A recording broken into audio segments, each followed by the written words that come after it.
All right, if you guys are anything like me, the door nets on the bottom of the Jeep GL and Gladiator absolutely drive me nuts. So what we've done, we developed a replacement for that. So all you do is you cut out your door nets, install our MOLLE door panels, and then you've got instant room for MOLLE bags or some other stuff we're going to develop in the future, maybe trash cans, that type of thing.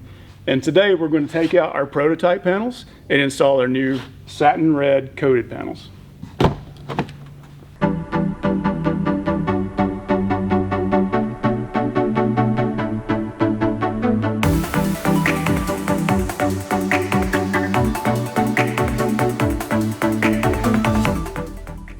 So on these, we specifically chose what we call satin red. This is actually a 3-coat powder process that we came up with specifically to match the dash on the JL. All right, installation on these is super simple. All you need is a Phillips screwdriver or maybe an impact driver. It makes it a little easier if you have one of those. So all you do is line these up exactly where you want them.